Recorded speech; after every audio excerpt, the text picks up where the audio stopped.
नमस्कार, मैं जितेंद्र शर्मा।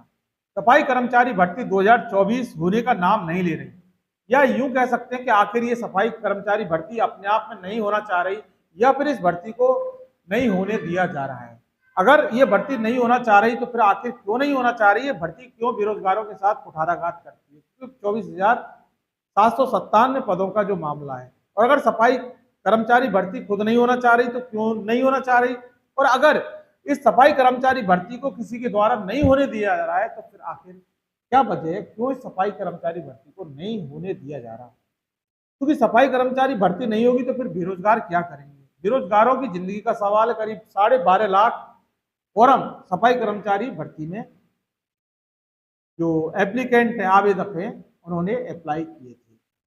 अब अनुभव प्रमाण पत्र की अगर बात की जाए तो अनुभव प्रमाण पत्र में सक्षम अधिकारी की बाध्यता को राजस्थान हाईकोर्ट ने अभी फिलहाल कुछ दिन पहले खत्म कर दिया। तो इसका मतलब ये है कि अब किसी भी समाज और किसी भी जाति के लोग उस सफाई कर्मचारी भर्ती में अप्लाई कर सकते हैं, आवेदन कर सकते हैं। ये बहुत बड़ी एक मुसीबत की बात थी, जो कि बेरोजगारों के लिए, जो वाल्मीकि समाज के अलावा जो अन्य समाज के लोग थे, उनके लिए ये एक बहुत बड़ी मुसीबत थी। क्योंकि वाल्मीकि समाज के लोग, वाल्मीकि समाज के नेता ये चाहते थे कि 100% वाल्मीकि समाज की नियुक्ति सफाई कर्मचारी में भर्ती होनी चाहिए। अब इसके दूसरे पहलू की बात करते हैं। नंदकिशोर डंडोरिया संयुक्त वाल्मीकि एवं सफाई कर्मचारी संघ के जो अध्यक्ष हैं, सफाई यूनियन के अध्यक्ष, उन्होंने एक मीटिंग और डीएलवी को फिर एक ज्ञापन दे दिया। उस ज्ञापन में दो बात प्रमुख थी, हालांकि वो पूरा ज्ञापन हम आपको बताएंगे। नंबर एक, 100% यानी कि 100% वाल्मीकि सफाई, जो वाल्मीकि समाज की सफाई कर्मचारी भर्ती में जो होना चाहिए, और इसके अलावा मास्टर रोल के आधार पर ये सफाई कर्मचारी भर्ती हो। तो मैं आपको बता दूं सबसे पहले कि मेरे पास ये स्क्रीन पर आपको मिलेगा, मेरे पास ये आज का ज्ञापन है 16/7/2024 का। निदेशक महोदय, स्वास्थ्य शासन विभाग, जयपुर। सफाई कर्मचारी भर्ती दिनांक 15/3/2024 को समझौता अनुसार सफाई कर्मचारी भर्ती करना है। यानी कि जो 15 मार्च 2024, जिस पर हम आप पहले भी वीडियो बना चुके हैं, तो समझौते के हिसाब से सफाई कर्मचारी की भर्ती होनी चाहिए, ऐसा नंदकिशोर डंडोरिया ने ज्ञापन दिया था, जिसमें कि 5 जो मांग है, 5 बिंदुओं प्रमुख है। प्रैक्टिकल के आधार पर होनी चाहिए। प्रैक्टिकल का समय 1 वर्ष का हो ज्यादा से ज्यादा। सफाई कर्मचारी भर्ती प्रैक्टिकल में जो अभ्यर्थी सफाई का कार्य करे, कार्य के परिश्रम का भुगतान मस्टरोल के हिसाब से आधार पर किया जाए। सफाई भर्ती में प्रैक्टिकल में सफल रहे अभ्यर्थी को 1 वर्ष पश्चात स्थायी कर्मचारी घोषित किया जाए। सफाई कर्मचारी भर्ती में परंपरागत सफाई कार्य से जुड़े वाल्मीकि समाज के परिवार, मतलब समाज को प्राथमिकता दी जाए। सफाई कर्मचारी प्रक्रिया 2012 के हिसाब से वाल्मीकि एवं महिला समाज को सीधी नियुक्ति दी जाए। और सफाई कर्मचारी भर्ती में पूर्व में राज्य के नगर निगम निकाय में सफाई कार्य के जो किए गए कर्मी हैं, उनको अतिरिक्त अंक देकर वरीयता की जाए। ये कह रहे हैं कि ये 5 जो हमारी मांग थी, इस पर समझौता हुआ था, उस हिसाब से ये भर्ती की जाए। हालांकि 2 पॉइंट और इन्होंने लिखे हैं बाद में। कोर्ट केस न्यायालय में विचाराधीन है, न्यायालय द्वारा निर्णय कर दिया गया है नियुक्ति के आदेश, और वाल्मीकि समाज को प्राथमिकता। यानी कि 2 चीज प्रमुख है, वाल्मीकि समाज को प्राथमिकता सफाई कर्मचारी भर्ती में दी जाए, और मास्टर रोल के आधार पर यह भर्ती की जाए। अब हालांकि दूसरी बात अगर कहा जाए कि राजस्थान हाईकोर्ट ने जब अनुभव प्रमाण पत्र में सक्षम अधिकारी की बाध्यता को खत्म कर दिया, तो फिर नंदकिशोर डंडोरिया को तकलीफ होना बड़ा लाजमी है। क्योंकि नंदकिशोर डंडोरिया नहीं चाहता कि सफाई कर्मचारी भर्ती में जो अनुभव प्रमाण पत्र में सक्षम अधिकारी की बाध्यता है वो खत्म हो। इसके लिए तमाम आंदोलन पहले हो चुके। इधर सफाई यूनियन के अध्यक्ष नंदकिशोर डंडोरिया ये कंडीशन रख देते हैं कि अनुभव प्रमाण पत्र में सफाई कर्मचारी भर्ती के लिए जो सक्षम अधिकारी है वो होना जरूरी है, जिससे कि वो तय करेगा कि किसको अनुभव दिया जाए।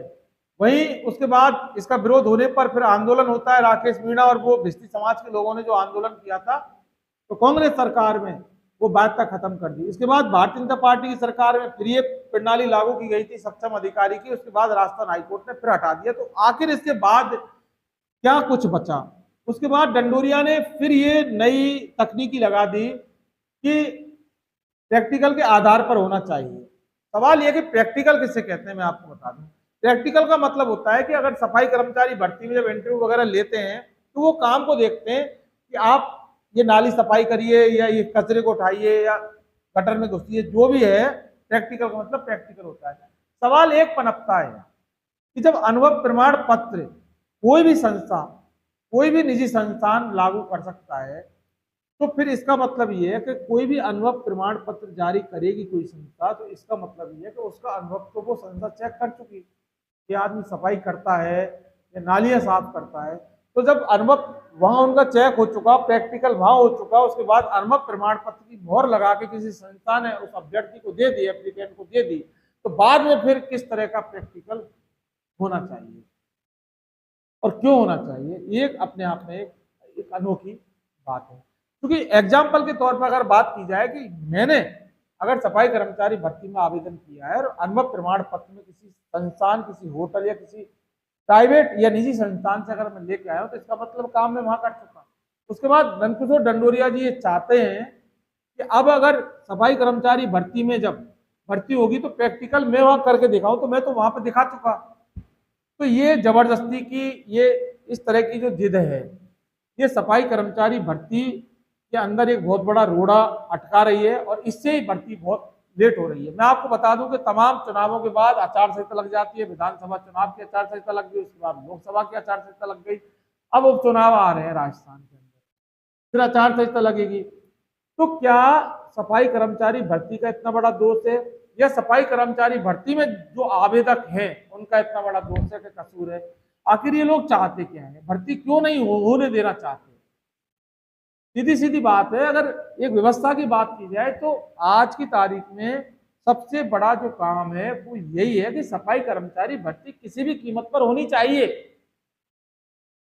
उसके बाद आप कुछ भी अपने कानून और अपने जो भी हिसाब किताब है वो लगा सकते हैं। तमाम नेता, में वाल्मीकि समाज के नेताओं की बात नहीं करता, या जो भी नेता इस सफाई कर्मचारी भर्ती को लेकर जो नेतागिरी करता है वो बाद में अपने हथकंडे अपना सकता है। लेकिन सवाल ये कि बेरोजगारों की जिंदगी के सवाल को देखते हुए सबसे पहले सफाई कर्मचारी भर्ती तो हो, उसके बाद आप भी स्वतंत्र है, सरकार भी यही है, आप भी यही है, सारी चीज यही है।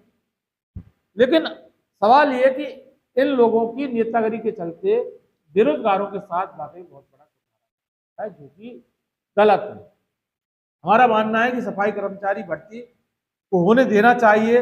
और ये तमाम जिस तरह से अभी 3 दिन का अल्टीमेटम दे दिया सरकार को और बोल दिया नंदकिशोर डंडोरिया ने कि चौथे दिन हम क्या करेंगे, वो बात की बात है।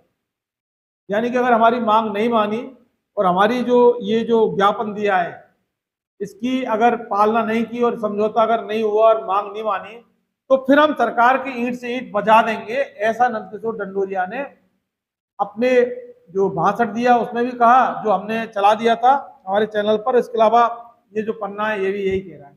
तो सवाल ये कि बार बार ये हड़ताल, बार बार हड़ताल, बार बार हड़ताल क्यों? आप ये क्यों नहीं कहते कि तुरंत रात से किसी भी कंडीशन में सफाई कर्मचारी भर्ती को पूरा किया जाए, उसके बाद हमारी मांगों को माना जाए? ये कहना चाहिए। असली नेतागिरी ये होती है। नेतागिरी का मतलब ये नहीं होता कि आप बेरोजगारों की जिंदगी के साथ खिलवाड़ करें।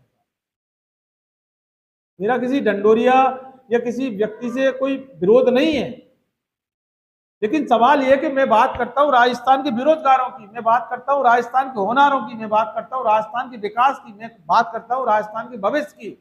मैं चाहता हूं कि राजस्थान का भविष्य उज्जवल हो, लेकिन बेरोजगारी होने के बाद राजस्थान का भविष्य उज्जवल नहीं हो सकता। इसकी जिम्मेदार आप तमाम नेता हैं जो घूम फिर के सफाई कर्मचारी भर्ती को जिस तरह से फुटबॉल बना देते हैं। वो आया नेता, उधर से ठोकर मारी, इधर से वो आया, ठोकर मारी, वो वाले आए, ठोकर मार दी, तो सफाई कर्मचारी भर्ती घूमती जा रही है। आपको पता है सरकार को, डिपार्टमेंट को क्या चाहिए? यही तो चाहिए जो आप कर रहे हैं। तो दोस्तों, मामला बहुत गंभीर है। सफाई कर्मचारी भर्ती का होना बहुत जरूरी है। बेरोजगारों की बात करना बहुत जरूरी होती है, क्योंकि सफाई कर्मचारी भर्ती जब होगी तो बेरोजगारों के परिवारों का भला होगा। जब उनकी नौकरी लगेगी, उनके बच्चे, उनके माता पिता, उनके अरमान, उनके सपने जब पूरे होंगे, जब उनको रोजगार मिलेगा, सरकारी नौकरी। बाकी जो ये नेतागिरी करने वाले लोग जिस तरह से सफाई कर्मचारी भर्ती को लेकर जो अपना एजेंडा और अपना प्रोपोगंडा और जो अपनी नेतागिरी चमकाने की कोशिश कर रहे हैं। वाकई इन बेरोजगारों के जिंदगी के साथ, बेरोजगारों के जीवन के साथ, बेरोजगारों के सपनों के साथ बहुत बड़ा कुठाराघात तय आपको करना है कि आपको कुठाराघात सहना है, या फिर ऐसे नेताओं को छोड़ के आप अपनी जो नौकरी है, आप अपनी जो भर्ती है, उसको ध्यान रखते हुए सीधा सीधा अपने भविष्य को सुधारने का संकल्प लेते हैं। और बाकी काम सरकार का है कि सरकार क्या इस भर्ती को करवा पाएगी, या फिर इन नेताओं की इस तरह की जिदों के आगे एक्सटेंड इस भर्ती को आगे सरकाती जाएगी। और फिर कहीं ऐसा ना हो कि वो सरकार गई, उसके बाद ये सरकार और ये सरकार चला जाए। तो फिर दोस्तों फिलहाल के लिए आप हमारे इन्वेस्टिगेशन मीडिया चैनल को ज़्यादा से ज़्यादा सब्सक्राइब करें और इस वीडियो को आप ज़्यादा से ज़्यादा शेयर करें, जिससे कि आप तो हमारा वीडियो देख रहे हैं, लेकिन जो लोग नहीं देख पा रहे, आपकी शेयरिंग की वजह से हमारे वीडियो को देख सकें। आप हमें फेसबुक पर भी फॉलो कर सकते हैं, इन्वेस्टिगेशन मीडिया पेज बना हुआ है। ट्विटर पर invest_media007 के नाम से हमें फॉलो कर सकते हैं। फिलहाल के लिए दीजिए।